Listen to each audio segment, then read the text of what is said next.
Vou ler para vocês mais um relato do site casafantasma.hirocop.com. O nome do relato é A Noite dos Encapuzados. Antes de começar essa história, eu vou falar um pouco sobre mim. Meu nome é Alexandre, tenho 21 anos, moro em Recife, Pernambuco. O que vou relatar aconteceu há 5 anos e foi uma das coisas realmente assustadoras que já aconteceram comigo. Desde pequeno, eu sempre gostei de contos de terror e mistérios, ou histórias de Trancoso, como diz a minha avó, mesmo tendo muito medo disso. Lembro que quando eu era criança, costumava juntar os vizinhos à noite, inclusive adultos, para ficarmos contando histórias. Às vezes eu chorava de medo, mas não conseguia resistir à tentação de continuar ouvindo. Bem, hoje eu não tenho mais tanto medo, mas continuo adorando as histórias de terror da mesma forma, se não mais. E não sou o único.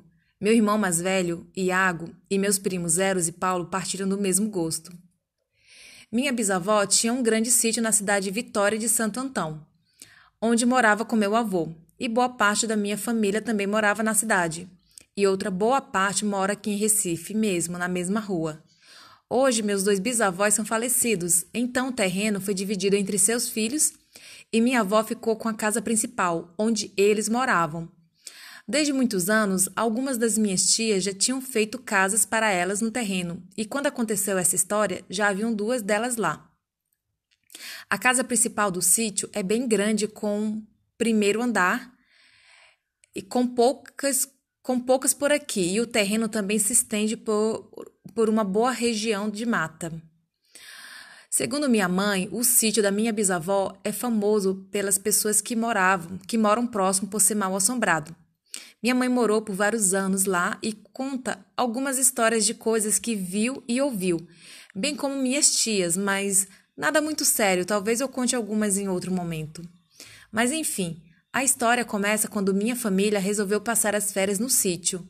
Seriam 3 semanas junto com a família. Todos estavam empolgados, principalmente a minha avó, pois minha família é bem unida, mesmo alguns morando longe. Mas, além de rever alguns familiares, eu, Iago, Eros e Paulo estávamos ansiosos pelas histórias de terror à noite que com certeza seriam suscitadas. Enfim, a história começa quando minha família resolveu passar as férias no sítio, né? Como eu já falei. Enfim, o dia chegou e fomos para lá. Iago levou a namorada dele, Jéssica. Teve muita comida e bebedeira. Eu nem lembro como fui parar na cama na primeira noite de tão bêbado. Contamos algumas histórias e ouvimos barulhos à noite. Nada demais, acho. Enfim, ouvimos algumas lendas locais, mas vou me centrar em uma coisa que aconteceu já na 3ª semana em que estávamos lá. Certo dia, vários dos meus parentes resolveram visitar alguns antigos amigos e alguns decidiram não ir. Eu era um deles, pois não conhecia os amigos de infância dos meus pais. Enfim, na casa que eu estava só ficaram eu, Eros e Paulo, mais 2 primos, Dédalo e Ivan, e um primo em 2º grau, Antônio, que considero como tio. Tio Antônio também gosta muito de histórias, mas é um pouco mais medroso que nós e relata já ter visto algumas coisas assustadoras. Chegaram 16 horas e os outros ainda não tinham voltado. Eu, Dédalo, Eros e Paulo fomos tomar banho. O chuveiro ainda era do lado de fora na época. Enquanto tomávamos o banho, o tempo fechou de repente. Escureceu muito rápido e começou a soprar um vento frio muito forte. Lá costumava esfriar muito quando ia anoitecendo, mas nunca tinha ficado daquele jeito tão de repente. Terminamos o banho bem rápido para entrar logo. Lá dentro, o tio Antônio falou de forma meio sinistra. Que estranho! Há muito tempo que não esfria assim tão rápido. Da última vez... Da última vez o quê? Eu perguntei. Nada, deixa pra lá. É só besteira. Da última vez o quê? Insisti. Parece com a noite dos encapuzados, né? Disse Dédalo sério. Tio Antônio continuou insistindo. Era só besteira. Mas Dédalo contou que há 3 anos tinha acontecido uma coisa estranha no sítio. Era um dia normal de verão e meu avô tinha saído para mata para caçar. Era o hobby dele. Só que ele voltou muito cedo e assustado. Disse apenas que a mata estava muito estranha e que não estava bom para caçar naquele dia. Minha avó achou que ele estava estranho e perguntou se ele tinha visto alguma coisa, mas ele disse apenas que a mata não estava boa para caçar. Meu avô era um pouco cético quando contava histórias, mas ele também tinha suas superstições, principalmente em relação à mata, então minha avó resolveu apenas acreditar.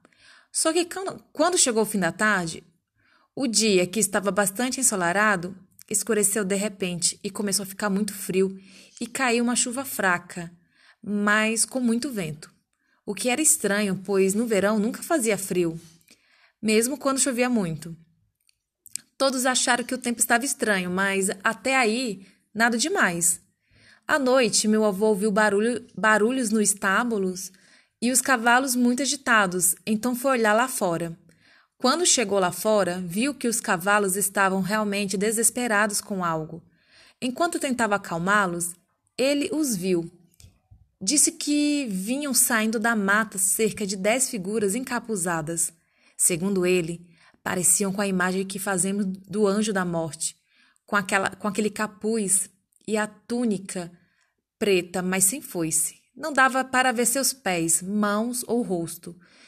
E nem meu avô estava interessado em ver. Ele simplesmente voltou correndo para dentro de casa, trancou tudo e ficou de guarda com a espingarda no primeiro andar. Foi uma noite infernal. Eles ouviam os cavalos, bois, bodes e porcos desesperados. Eu ouvia sussurros o tempo todo. E ouvia sussurros o tempo todo. Naquela noite, ele perdeu alguns cavalos e bodes que fugiram, mas no dia seguinte não havia vestígio de que alguém tivesse passado por ali. Depois, nós confirmamos toda a história com meu avô, e ele disse que verificou no dia seguinte e encontrou apenas suas pegadas indo e voltando do estábulo, e mais nada em todo o sítio. Naquela noite, tio Antônio estava na casa de uma das minhas tias, que era lá no sítio mesmo. O quarto dele tem uma parede virada para a mata e ele contou que acordou à noite ouvindo sussurros. Ele ficou com muito medo, mas olhou por um buraco da janela para fora. Ele disse que estava muito escuro, mas ele viu várias silhuetas de pessoas saindo da mata. Não passou muitos segundos olhando. Então estávamos nós 6 dentro de casa, eu, Paulo e Eros. Estávamos ao mesmo tempo empolgados com a história e assustados pela forma como tio Antônio contou. A noite foi avançando e foi ficando mais frio. E o celular tocou. Meu irmão tinha deixado o celular dele em casa para podermos nos comunicar, pois só os celulares TIM tinham sinal no sítio. Era minha mãe para avisar que eles não iriam voltar naquela noite, apenas no dia seguinte, por causa da chuva. Disse também que meu avô insistiu que eles trancassem todas as portas e não saíssem de casa. Eu perguntei por quê, mas ele disse que a mata era muito perigosa à noite. Todos nós estávamos um pouco assustados, mas não íamos admitir isso. Tentamos assistir TV, mas a imagem estava péssima. Ivan teve a brilhante ideia de brincarmos do jogo do compasso, mas não tivemos nada muito interessante. Então começamos a conversar sobre coisas engraçadas que tínhamos feito. A conversa estava divertida e acabou indo para o de sempre, contos de terror. Não demorou muito tempo e ouvimos uma batida forte lá embaixo. Nos assustamos, ficamos parados por algum tempo até que ouvimos mais 2 batidas seguidas. Parece alguém batendo na porta, falei. Vai atender. Por que eu? Eu não sou o mais novo. Tá com medo, é? Eu não ia admitir que estava assustado, então desci as escadas sozinho. Fui até a sala e ouvi 2 batidas de novo na porta, mas eram muito fortes. Eu vi a porta estremecer. Quem é? Minha voz quase não saiu. Então eu repeti. Quem é? Não houve resposta, só silêncio por alguns segundos. Então, eu tive a impressão de ouvir um sussurro. Era alto, mas não dava para entender o que dizia. Eu subi correndo. Ninguém respondeu, falei. Ouvimos a batida de novo. Vamos todo mundo? Convidei. Todos hesitaram, mas enfim descemos. Quem é? Gritou Eros. Nesse momento, começamos a ouvir nitidamente os sussurros. Eles começavam baixinho, mas foram ficando bem alto, e não dava para entender nada. Dava a impressão de serem umas 3 vozes, mas não dava para identificar se eram de homens ou mulheres. Diante disso, recuamos um pouco. Então ouvimos novamente 3 batidas, com cerca de 1 segundo de diferença. Na primeira, corremos para cima de volta. Passamos alguns segundos para que 6 passasse ao mesmo tempo na porta da sala e do quarto. Trancamos a porta do quarto e ficamos por um tempo lá dentro, meio desorientados. O que a gente vai fazer? Nada, disse o tio Antônio. Acho melhor a gente ficar aqui. Os sussurros foram ficando audíveis lá em cima, enquanto a chuva baixava e o frio aumentava. Ainda ouvimos algumas batidas na porta e não sabíamos mesmo o que fazer. Acho melhor pegarmos a espingarda do vovô, disse tio Antônio. Será que alguém tentando entrar na casa? Acho melhor pegarmos mesmo. Alguém sabe atirar? Eu sei, disse Dédalo. Mas a espingarda está lá embaixo, né? Então, nós não estávamos muito empolgados com a ideia, mas descemos. Os sussurros estavam nos deixando muito nervosos e as batidas ocasionais na porta pioravam a situação. Quando chegamos à segunda sala, ouvimos uma batida muito forte e nos viramos. A porta tinha sido arrombada e vimos parado lá de fora, diante de onde estava a porta. Foi a imagem mais assustadora que eu já vi. Estou toda arrepiada só de lembrar. Era muito alto, então não dava para ver a cabeça, mas o que parecia ser o corpo estava coberto com uma espécie de capa preta.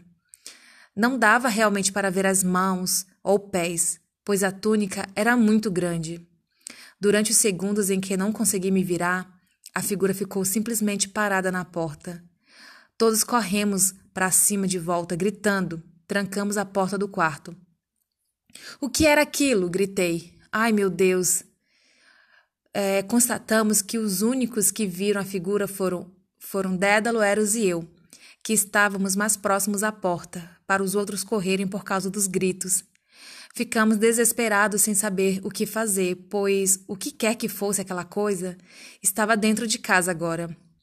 Nós 6 ficamos encolhidos a noite inteira no canto do quarto enquanto ouvíamos os sussurros muito mais fortes, como se estivessem passando pela frente da porta, mas sem barulho, de passos ou coisa parecida.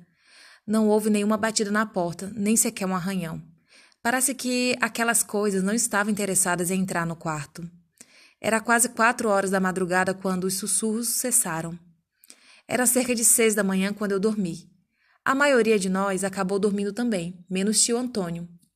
Só saímos do quarto quando os outros chegaram de manhã e abriram a porta. Meu avô perguntou sobre a porta arrombada e contamos tudo o que aconteceu. Ele confirmou a história de Dédalo e disse que também se lembrou daquela noite quando sentiu frio. Nada havia sumido da casa. Nada estava fora do lugar, a não ser a porta da frente e o portão do terraço. O cadeado também estava aberto. E lembramos de tê-lo fechado, até porque não teria motivo para colocarmos o cadeado aberto no portão. Minha avó acha que aquelas coisas não entraram no quarto porque tem um crucifixo pregado na porta de todos os quartos, que ainda estavam fechados pela manhã. Eu não sei o que eram aquelas coisas, mas ainda atormentam minha mente. Ainda penso naquela noite toda vez que vou trancar a porta do apartamento que divido com Eros e Paulo, na qual inclusive pusemos um crucifixo. Não sei o que eram aquelas coisas. Só vimos uma, mas ouvimos várias. Só sei que eram assustadoras. Aconteceram outras coisas menos assustadoras naquelas nossas férias e eu soube de outras por lá. Mas posso contá-las em outra história. Obrigado por ler minha história. Em breve mandarei outras.